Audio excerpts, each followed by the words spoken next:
મહત્વના સમાચાર મહેસાણાથી મહેસાણાના વડનગરને એ વર્ગ આપવામાં આવ્યો છે।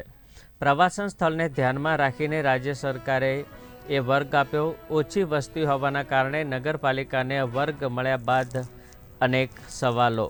નજીકના ગ્રામ્ય વિસ્તારમાં નગરપાલિકામાં ભેળવવામાં આવે તેવી પ્રબળ શક્યતા જોવામાં આવી રહી છે। વડનગર નગરપાલિકા વિસ્તારમાં 24,000 જેટલા મતદાર છે। નગરપાલિકામાં નવા ગ્રામ્ય વિસ્તાર ઉમેરાય તો જ વસ્તીનું ધોરણ સચવાઈ શકે।